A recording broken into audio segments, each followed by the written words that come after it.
Ok, bonjour à tous. Alors aujourd'hui, on va essayer de couvrir de manière très simple une façon de cartographier ces activités. Alors déjà, pourquoi cartographier en fait ces activités? Déjà, pour les comprendre éventuellement.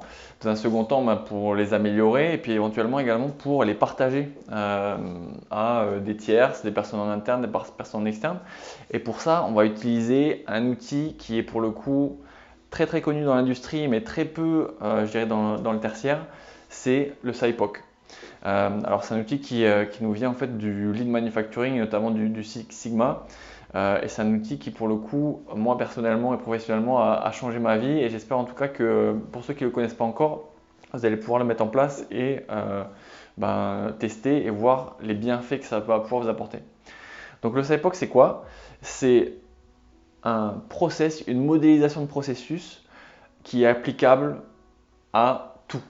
Alors que ce soit l'industrie, que ce soit la cuisine, que ce soit la réparation de voitures, ça peut être vraiment appliqué à tout type de contexte. Et pour le coup, vous verrez l'exemple que je vous partagerai en fin de vidéo, c'est très criant. Donc déjà, la première étape du SciPoc, c'est quoi?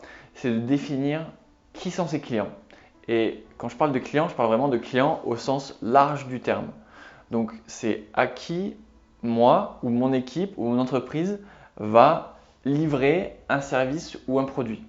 Donc ce n'est pas forcément un client comme on a l'habitude de l'entendre, ça peut être simplement votre collègue, ça peut être votre chef, votre manager, votre voisine ou votre voisin qui va attendre de vous quelque chose. Donc déjà, dans vos activités, identifiez clairement à qui vous devez apporter de la valeur ajoutée. Donc, super important. On ne le fait pas toujours, mais c'est en fait la première étape qui permet vraiment de clarifier et de cartographier vos activités. On va voir comment.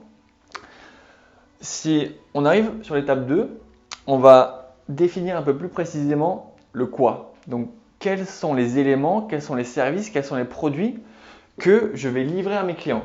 Donc, d'où le O, donc le output. Donc, c'est vrai que j'en ai pas parlé. On peut peut-être rapidement faire un petit focus sur ce que veut dire SciPoc. Donc, Supplier Input Process Output Customer. Donc, on a parlé des clients tout à l'heure. Donc là, on parle de l'output en étape 2. Donc, qu'est-ce que je vais apporter à mes clients? Donc, pareil, on essaye de réfléchir de manière précise quels sont les différents éléments que je vais devoir livrer aux clients que j'ai identifiés à l'instant. Une fois que cette étape 2 elle est effective et elle est claire pour vous, vous passez à l'étape 3 qui est l'étape vraiment cruciale au final du SciPoc qui est le process. Donc qu'est-ce qui va être mis en place ou qu'est-ce qui doit être mis en place pour que je puisse créer les outputs que je vais livrer à mes clients.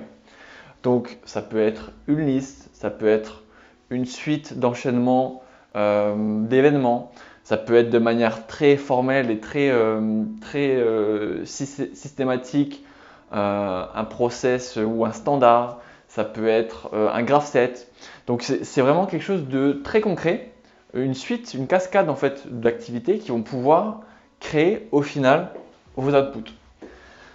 Une fois que mon process il est formalisé, que je sais qui fait quoi, à quelle séquence, comment, quelles sont les différentes fractions en fait, de mon process, je vais pouvoir identifier quels sont les inputs dont je vais avoir besoin pour lancer mon process et effectuer mon process. Donc littéralement, qu'est-ce qui me manque dans mon process actuel pour pouvoir lancer mon process et après livrer mes outputs à mes clients. Donc le quoi, de manière très très précise, définir de quoi j'ai besoin. Et ensuite, une fois que cette étape 4 là, elle est définie sur le quoi, on va arriver au qui. Donc qui sont mes suppliers? Donc suppliers, c'est les fournisseurs. Alors fournisseurs, encore une fois, pas au sens, je dirais, le plus connu du terme, c'est vraiment fournisseur au sens large du terme qui va pouvoir me livrer mes inputs que je vais ensuite faire rentrer dans mon process qui, une fois processé, va pouvoir me générer des outputs que je vais livrer à mes clients. Donc si on prend un peu de recul, on a vraiment une chaîne très logique d'enchaînement de choses qui vont faire que j'ai cartographié de manière très claire mon activité ou ma tâche ou mon scope d'activité ou le scope d'activité de mon équipe ou de mon entreprise. Et pour le coup, ça permet d'avoir une vision globale de ce qui doit être fait de manière très logique. Donc ça aide en général les gens à déjà bien, je dirais, cadrer des activités. Donc à toutes les personnes qui auraient besoin de ce cadre ou besoin de clarifier en fait des activités, je conseille vraiment de se poser pour essayer de le faire. Attention, en bien pensant à le faire à l'envers pour bien commencer les clients, pour bien mettre le client au centre de l'attention. Et pour le coup, une fois qu'on a bien identifié et bien cadré son activité et que c'est clair pour tout le monde, on peut la partager à son équipe, à ses collègues et on peut également l'améliorer. Donc on va pouvoir identifier si on a éventuellement des problèmes dans ces activités ou des points bloquants. On va pouvoir identifier de manière bien plus claire qu'est-ce qui se passe mal. Est-ce que c'est mes outputs qui ne sont pas au niveau? Est-ce que c'est mes inputs? Pourquoi mes inputs sont pas au niveau? Est-ce que c'est peut-être un problème de supplier? Donc on va pouvoir après déclencher d'autres méthodes éventuellement de résolution de problèmes qui seront peut-être l'occasion de faire un autre crash course. Mais pour le coup, c'est vraiment une approche initiale de la cartographie et de la résolution de problèmes. Donc je vais prendre un exemple qui est ultra simple, qu'on connaît tous, c'est celui de la pizza. Comment faire une pizza? Et pourquoi faire une pizza? Et à qui livrer sa pizza?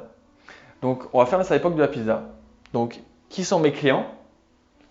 Éventuellement, c'est un consommateur.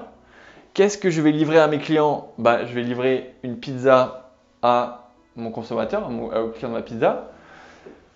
Quel est mon process? Quelle est ma recette point par point pour effectuer ma pizza? Pour effectuer ma recette de pizza, je vais avoir besoin de quoi? Je vais avoir besoin d'ingrédients qui vont rentrer en fait dans mon process, ma recette de pizza.